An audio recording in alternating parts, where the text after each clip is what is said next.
All right, we're recording. So thank you very much for being here today for this career campfire chat. Nick Gaylord is one of the, one of the instigators of this series because it was an email from you kind of responding to the idea of this campfire and nudging me forward to say, this is what I think this series could be like.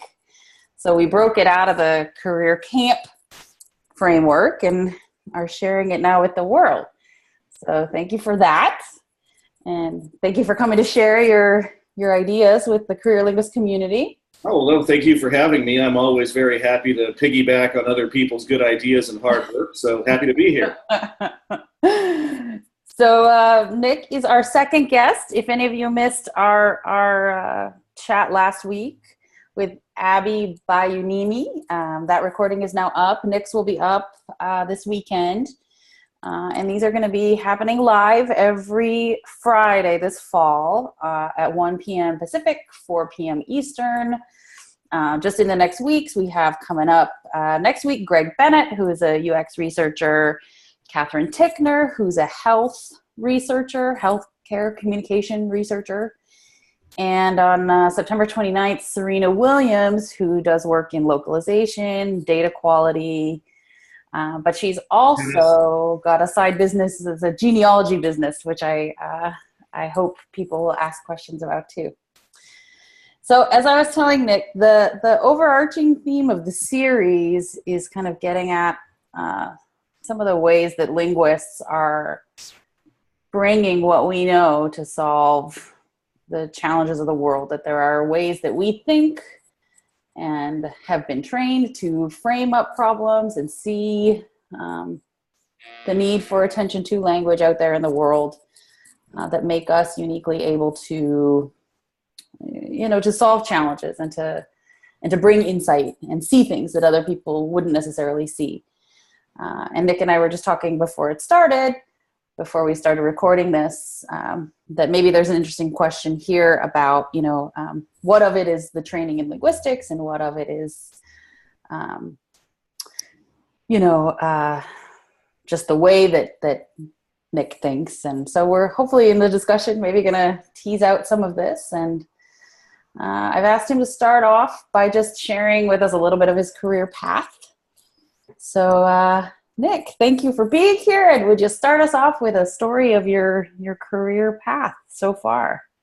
Sure, yeah, thanks, Anna. Happy to be here. So, all right, I'll try and keep the historical narrative here a little brief, but I think to me it's a bit of an interesting journey that I've been on, just insofar as it's characterized by a somewhat meandering path, and me not winding up where I thought I would wind up, and actually being very happy with the way that that's all turned out. So to that extent, hopefully that is a story that can resonate with other people who are finishing up grad school or contemplating a career change that takes them outside of academia. There's certainly a lot of identity-related questions around what it means to be a PhD student, what it means to be an aspiring academic, or even an academic, who's got a faculty position. Versus somebody who considers kind of alternatives to that. So anyway, count me among the people who is a former linguist and a failed academic, and couldn't be happier.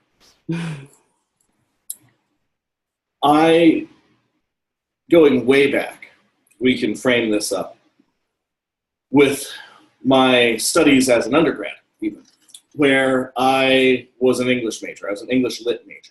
And I got into that because I was the very poster child for a humanities student who became a humanities student because they wanted to stay as far away from math and computers as they possibly could.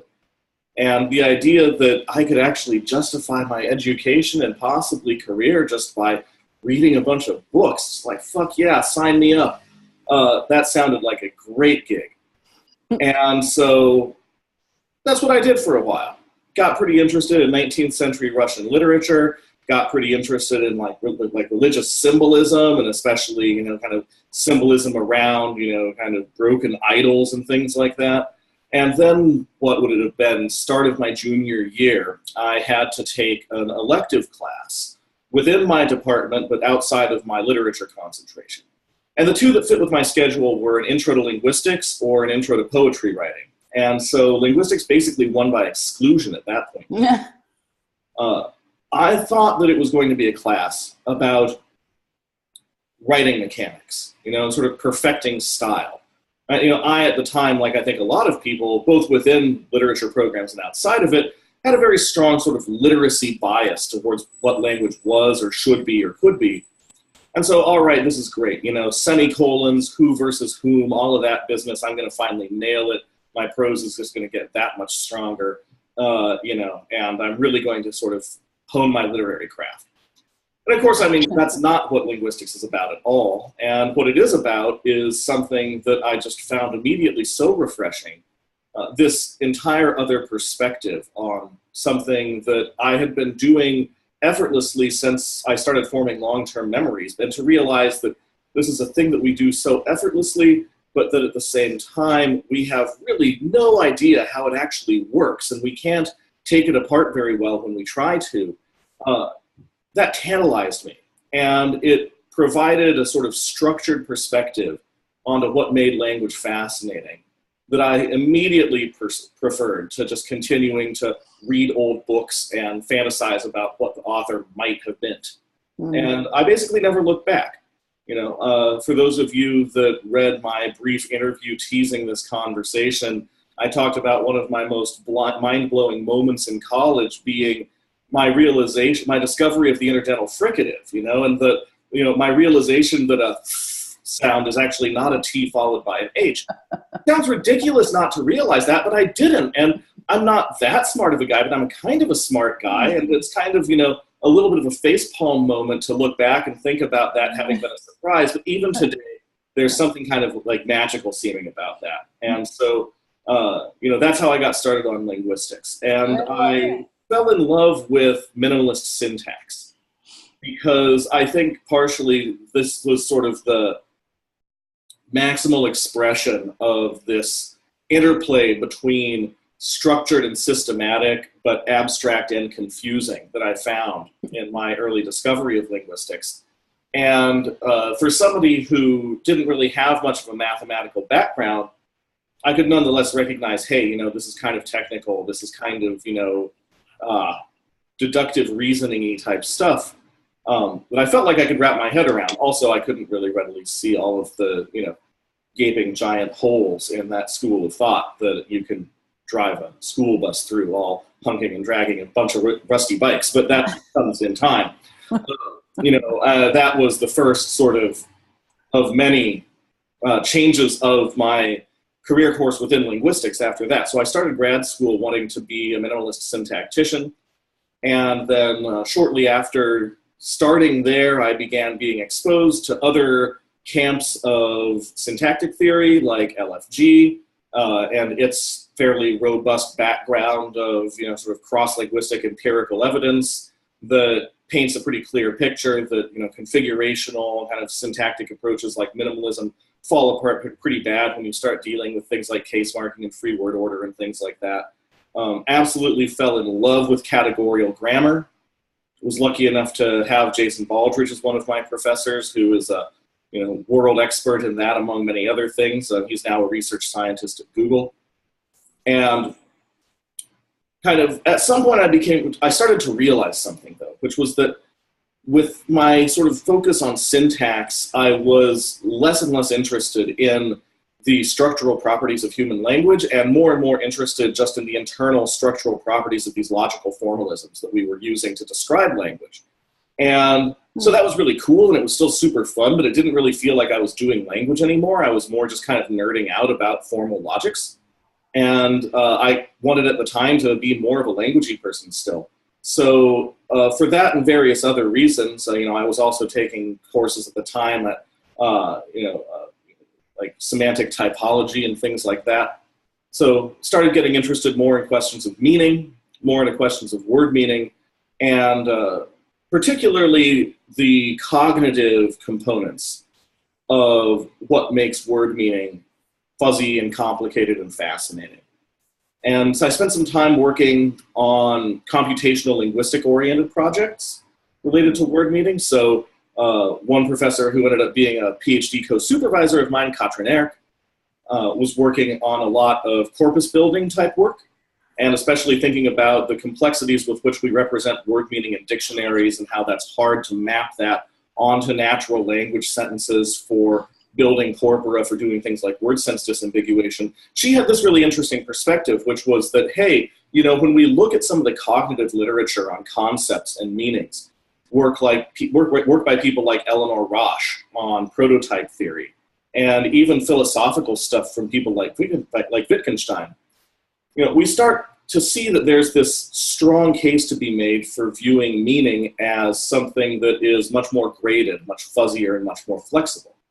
And this is something that, you know, cognitive linguists like George Lakoff and Coleman and Kay and people like that, especially out of Berkeley, you know, they had been arguing for this for a long time as well too.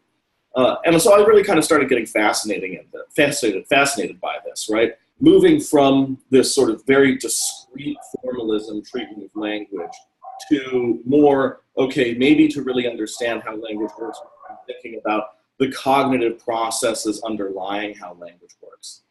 And that ended up kind of being where I situated myself for much of my PhD research, was actually doing psycholinguistics, where over time I kind of associated myself more with the psychology department than the linguistics department in some ways, and ended up actually doing the combined work on word sense disambiguation and semantic ambiguity with research on sentence processing in a laboratory setting and research on how people perform decision-making under risk. And so really, really fun, really, really interesting, learned some interesting stuff. Also learned the hard way that it's not a very good idea to write a dissertation that is completely unlike what anybody is currently doing in their lab, because then you don't get a postdoc and you wash out of academia. And so that's what happened to me in pretty short order. I wrote this kind of good dissertation, actually, and was fairly quickly shown the door. So fun historical footnote.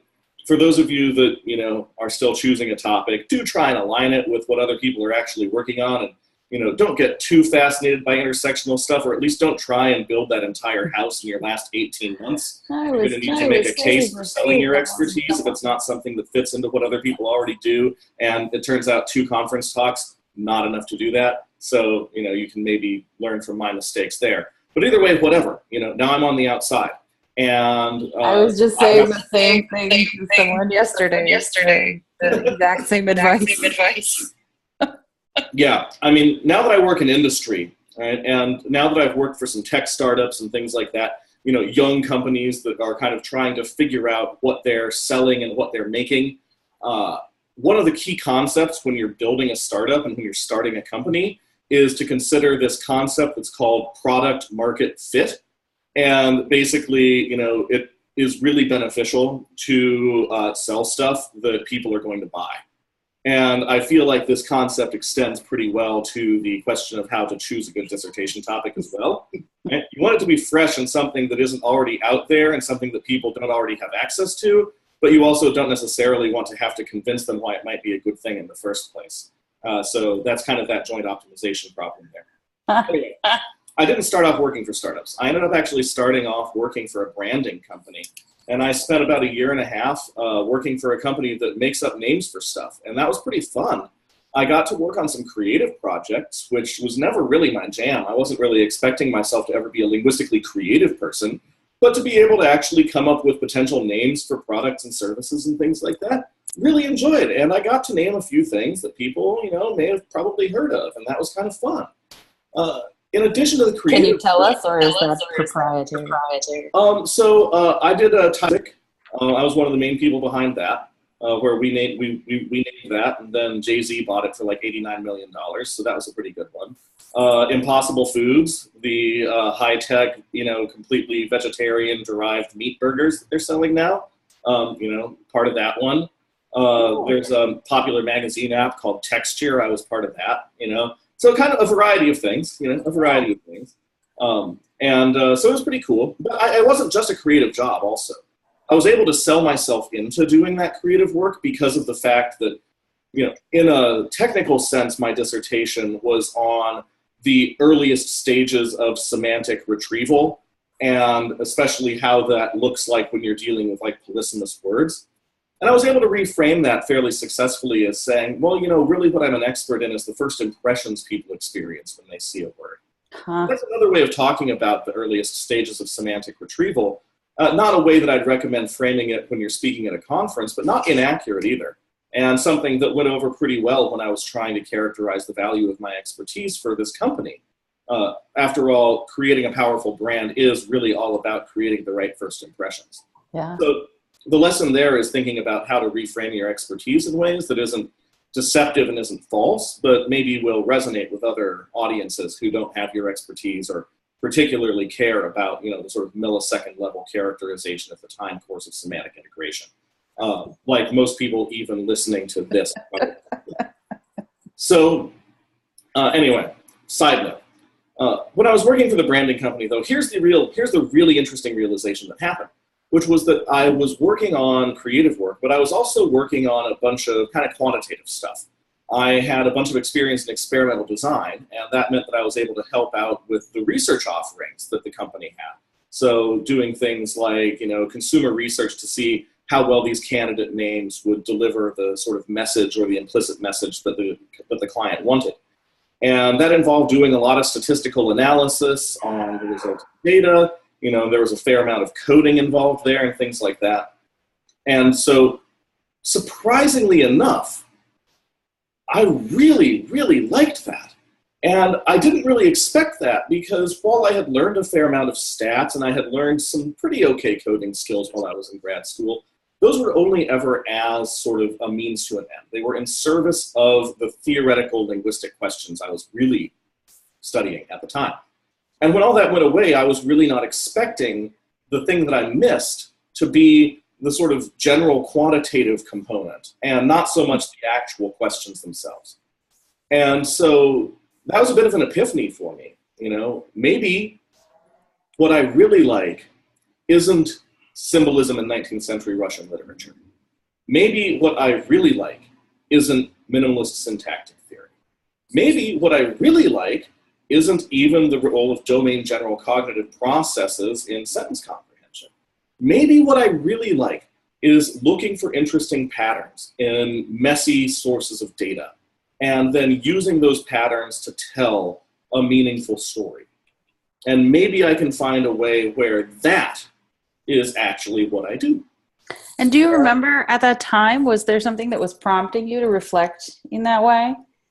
I think that this was a little bit more after the fact, honestly. Mm-hmm. I mean, I think my focus at the time as I moved into my career in data science was really much more a little bit of a surface level fixation on the fact that I really like doing this mathy stuff and I want to do more of this mathy stuff. Yeah. And, and I mean, also all the other sort of usual reasons that prompt a person to consider changing jobs or careers, right? Like I live in the Bay Area and it turns out you need to have a salary from a job like that if you're going to do that and things like that, so certainly there was just normal type of job change stuff going on here too. Yeah.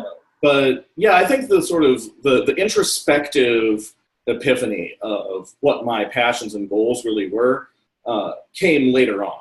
And I think that's probably what it should be. I think that's how it is, yeah. I mean, I think people are often likely to fall victim to doing too much soul searching up front and trying to figure out what do I really want and then like self-actualize from there. Which is think that they're supposed to, right? Think that that's supposed to happen somehow. Well, and that's kind of akin to how I pissed away like 2 years of grad school also though, right? Trying to come up with a philosophical approach to my dissertation topic as opposed to just actually working with some actual evidence and finding, I mean, like I think it's the inscription on Adam Kilgariff's dissertation that is a quote from one of his mentors, something to the effect of just like read and read and read and read until you find something that just can't possibly be true. And, you know, that's a good way to find a topic to work on. And I think that also, you know, kind of that bottom-up approach to building a career is a good one, because now here, look at me. I have gone from being this guy who was doing everything within his power to avoid math and computers, to being a guy who actually is doing everything within his power to do more math and computers and stuff. And I can look back and I can completely connect all of those dots in my journey up until this point, right? So, you know, it's been sort of an incremental process. And ultimately, I think this is also a story about how, yeah, I wound up in a situation that I never would have predicted that I would wind up in. I'm very happy in it. And if anything, I'm actually glad that my career and my life don't look like what I wanted when I started grad school, when I started my PhD, or even as I was finishing. I don't think I still would want to be mining my dissertation for more, you know, online sentence processing experiments now, 4 years and change out. You know, I just, you know, I'm happy to be beyond that, to be quite honest. You know, well, so tell us, I think, you know, very valuable, but, you know, one of many things I've learned along the way, you know, moving forward. That's a great transition point, I think, to tell us a little bit more about what it is that you do all day. What does your day-to-day look like? Totally. What challenges are you solving? Yeah, so I work for a company called Change Healthcare, and they are basically a big medical billing company. Sounds kind of boring, is kind of boring, also kind of cool. So this is basically the company that operates the payments network for the majority of the US healthcare system. And they're a company that's been around since the early 90s, and they're a pretty big company. They're about a 20,000 person company.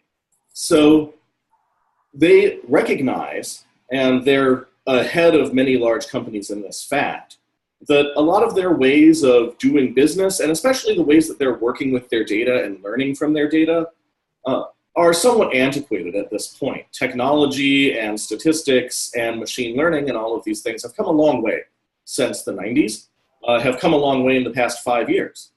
And there's a lot of opportunity for them, like other large companies, to make more money and be more efficient and grow better by modernizing the way that they work with their data.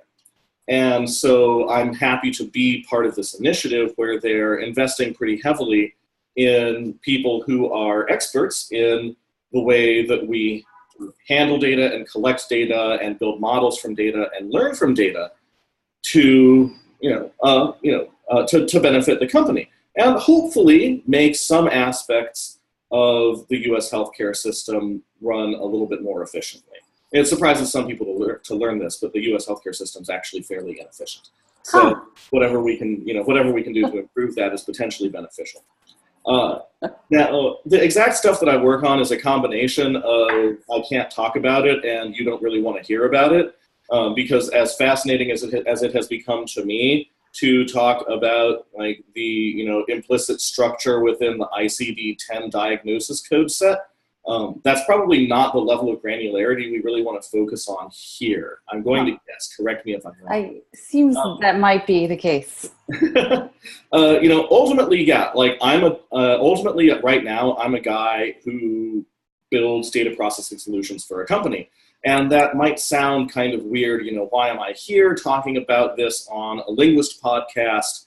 But ultimately, I think that there's actually aspects of what I do that are very much empowered by not the specific things that I learned when I was studying linguistics, but the way that it shaped my thinking, or the way that it shaped the way that I approach sort of data-oriented problems. Let's talk about that. One thing that linguists are really good at is constructing representative data sets. Realizing that, so all of linguistics is basically trying to solve the problem of, hey, here's a relatively small sample of data reflecting a phenomenon. How can I confidently generalize from this to the entire totality of how this works in human language, or at least within like this particular language or language family, or over this span of time, or whatever your perspective is, right? So linguists are probably more intimately familiar with the underlying concepts of representative data than people coming from a lot of other backgrounds. And a large portion of the work that I do is actually based around how can I construct a representative data set of this particular phenomenon so that I can learn from it, or so that I can build something that learns from it. Machine learning and data science are ultimately much more about curating data and extracting interesting features from data than they are about, particular algorithms or things like that. And this is all squarely within the provenance of what linguists are really, really good at. Yeah. Linguists are also good at being skeptical about, hey, can I trust the conclusions that are being suggested by this data? What are other possible explanations, right? I love it. That's really important too. And here's the other thing that I think also makes sort of a good case for linguistic expertise. There is an absolutely tremendous amount of data being generated in the world today. Right? By some estimates, we're looking at something like 2.5 exabytes of data a day. That's 2,500 petabytes of data. That's 25,000 terabytes of data. I just learned 2 new words. That's millions of gigs of data a day. That's basically 4 Eiffel Towers full of Blu-ray discs a day that we're generating in the world. Right? It's a lot. And of all that data, only about 1% of it actually gets productively analyzed and put to use. Wow. Now, partially that's because a bunch of it's just kind of uninteresting, junky data, right? But also when you think about the impact that data is having in the world, and I think that this is something people are fairly generally aware of now, when you think about the impact that data is having in the world, and that all of that is basically coming out of this tiny little 1 or 2% wedge of the total volume we're creating, there's a lot of opportunity there to make better use of it. And other than the sheer volume and the scale at which data is being created, one of the other challenges to making good use of the data we're generating is just what type of data it is. The majority, maybe 90% of the data that we're generating in the world is what's called unstructured data. And that's stuff like text and like photos and videos and audio and things like that. Data that was never created to really be processed automatically, but that was created instead to be understood by people. And text is a big portion of that, at least in terms of its potential value. Working with text is hard. Working with text is not straightforward. And so people that understand and can actually bring a linguistic perspective to that, I think is really valuable for helping to unlock some of that value, even when we're talking about sort of mining that information at a scale that requires a degree of automation. And so, there's also, I think, that, less abstract connection to, between linguistics and what I do that makes a pretty good argument for having that type of perspective. Sitting from where you sit, where do you see the, if you were talking to somebody who's just coming out of school or re-engaging with the job market, wanting to pitch themselves, where do you see from your perspective, which is a fantastic one, you've got your finger to the pulse. Where would linguists be most needed, useful? I think that it's a combination of a few obvious landing places and then a ton of less obvious ones. I don't even, I think the obvious ones are, sort of fairly obvious, right? I mean, yeah, there's a lot of opportunities doing things like natural language processing, right? That's going to work great for some people. That's not going to really work great for a lot of other people. And so I want to also sort of be clear that despite my particular career path, I'm not here to be sort of an apologist for, hey, just get a job in tech, because that's both, not where everybody should wind up and just something that doesn't mesh with what a lot of people want to do. Yeah. I mean, I thought that the conversation last week about UX research was a really interesting one. I myself spent some time in a relatively niche spot doing branding work. Now, the branding industry is not huge and cannot swallow up the entire volume of jobless PhDs in linguistics being generated, but there's a lot of stuff like that out there, and I can't fully enumerate what it was. I didn't even realize that branding companies existed until I started my job search, right? So that ended up actually being quite a good fit in terms of a stepping stone out of academia and something that actually made use of my degree. I think that there are probably a lot of other similar types of, potentially rewarding landing places for that. Some of them will be looking for linguists. Most of them will probably not be looking for linguists. Yeah. And so I think that really it is just so valuable for somebody, and I'm going to paint with a broad brush here and say this is true whether you are looking for an industry job or committed to an academic job. I think it is absolutely essential for people who are working on their degree or who are already out there in the academic job land, engage with people outside of academia, have conversations with them, build out that network, and learn how they think about problems, learn how their organizations function, think constructively about what are ways in which my expertise could be beneficial here? What are ways that I could sell my expertise to this person as something that they need and don't have and maybe don't know where to look for? Because ultimately, I gotta tell you, there's less of a gulf between life in academia and industry than either side thinks. Sure. But I think if you're, the easiest way to bridge that gap is to bridge it, right? And don't expect other people to necessarily see the value in what you have to offer without telling that story yourself. Yeah. So I have a blog, mildly popular blog on wildly popular versus industry, and one of my favorite posts that I've written on it was this post about when I got kind of drunk with a random business guy back like 7 years ago at a cocktail bar, and he basically badgered me continuously about how I wasn't able to make a decent case for why he should hire me, even though it wasn't an interview, and the whole night was just kind of weird, but it taught me some pretty valuable lessons, especially in retrospect, about how I could have handled that scenario better, right? And that included things like asking questions, right? Like, what is it that you're working on? What are your needs like? What do you find difficult? What kind of communication issues do you face? Right? Who else do you know that I might want to talk to? Right? People like to network. People like to broaden their networks. It's an asset. And so I think that ultimately, this is how you can answer the question of where you might slot in. This is how you can answer the question of what opportunities might exist out there that I'm not aware of, what opportunities might exist out there that they're not aware that I could help them. And this is, I think, true even if you're not looking for that job. Even if you're a tenured faculty member, right? Yeah. How is it in this day and age, right? I mean, we're no longer able to pretend like industry careers are a consolation prize. We're no longer able to write them off as alternative options, right? Good, it's official. I'm outside of academia. We've declared it. But I love it. I think you were part of a thing at LSA last year, right? Talking about and will be next year. And I think that was the first of those that they have kind of officially sanctioned at their annual meeting. That was the third. Okay. So you build it, and then they come. Right. I was recently part of a panel at the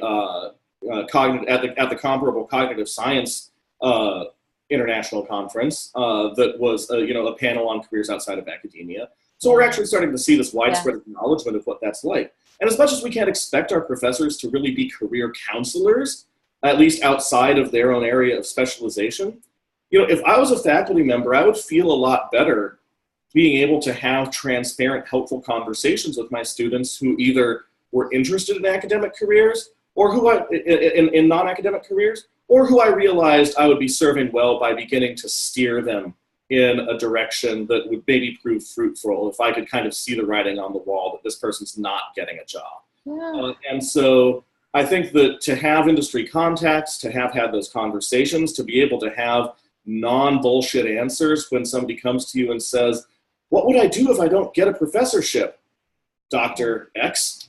Yeah. Right? Networking is good, right? And back in the day, we had some really productive partnerships between academia and industry that yielded a lot. Yeah. And we'll probably not go back to the days of Bell Labs ever again. Google comes close in some ways. But ultimately, I think it's really productive when you have better connections between people who are doing basic research and people who are doing, applied work. It's not going to hurt you to have those conversations, and, having that network is probably a good thing. It's such a loss to, I sound like I'm waxing philosophical, but I see such a tremendous loss.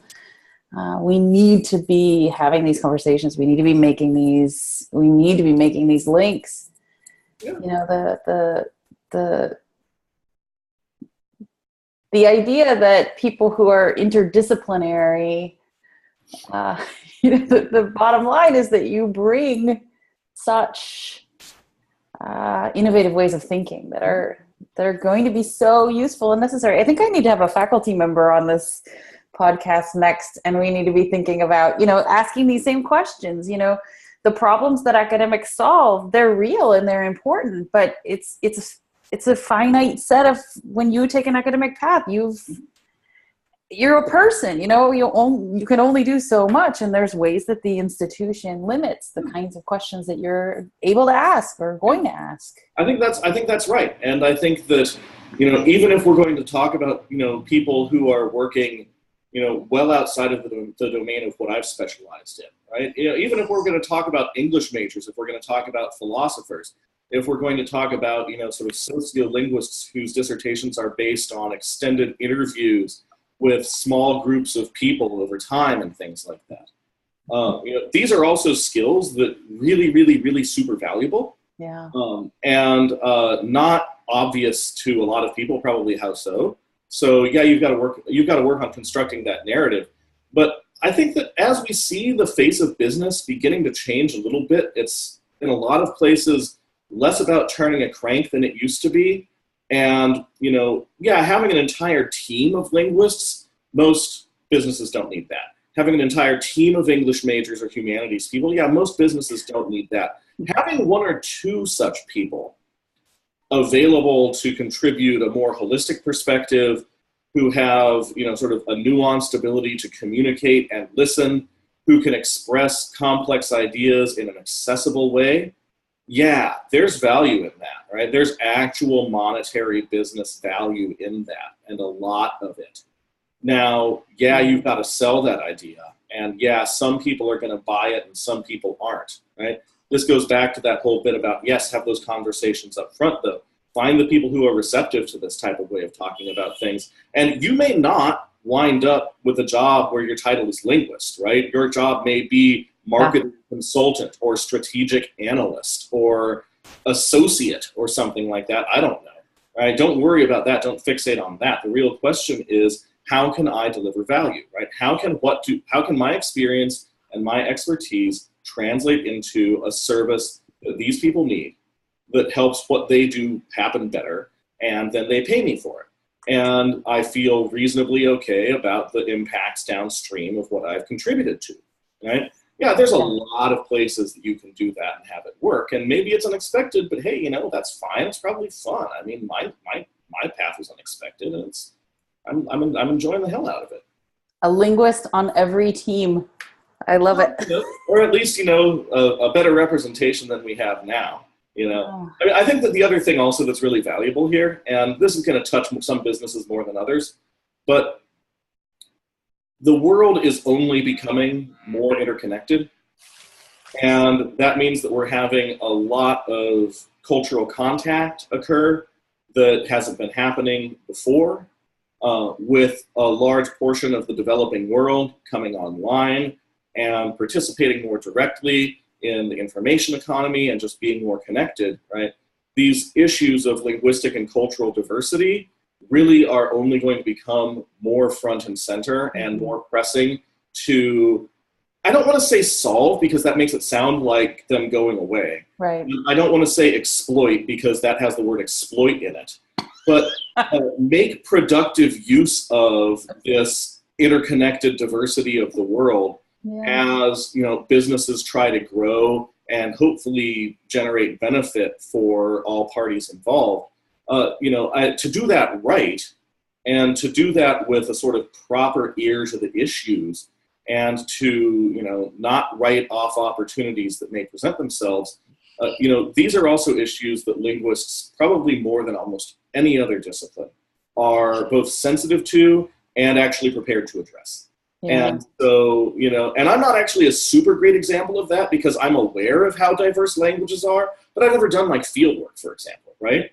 If I was actually working on the side of a business that was, actively globalizing or that had interests in the developing world, or I was building a team across multiple sites in different parts of the globe, then I would really super benefit from the perspective and input of somebody who's actually dealt front and center with these types of issues, and so that is going to transition rapidly from an opportunity to a basic need for a lot of companies in the next 20 or so years.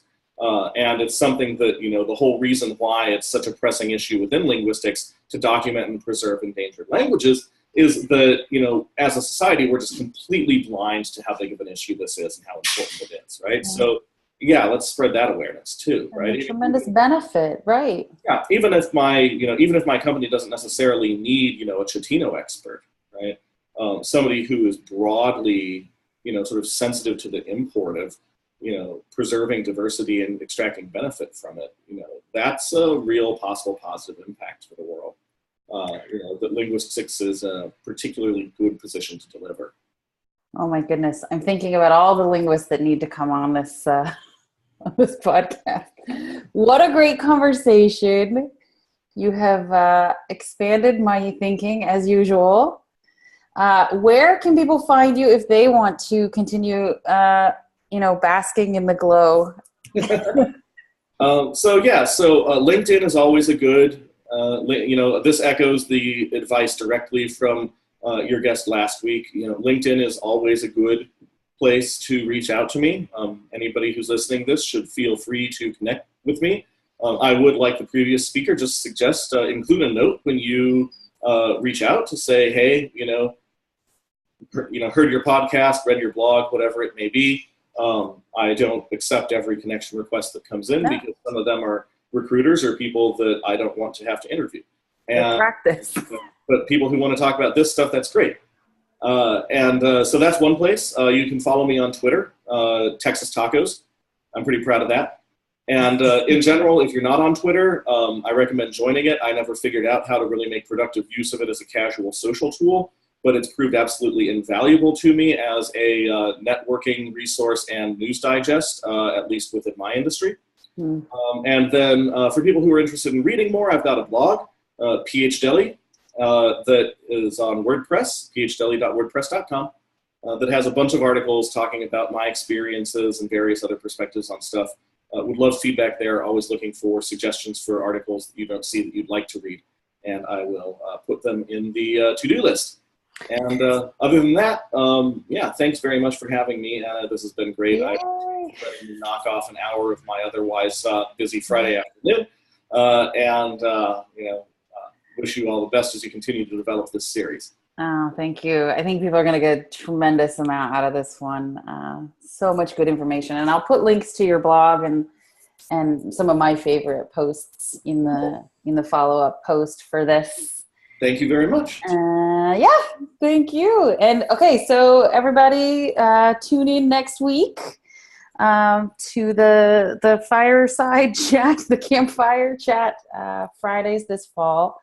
And if you're looking for more stories of career linguists, we've got many such. Oh, good. Well, I contributed a dog to this conversation. Pets on the internet. I've got career path interviews up on careerlinguist.com and a new book out, Bringing Linguistics to Work, that has a bunch of stories of linguists. If you have a story that you want to share, reach out. You can find me through careerlinguist.com or on Twitter at careerlinguist. But thanks again, Nick. Have a great weekend, and here's to what's next. Yeah, you as well. Bye-bye.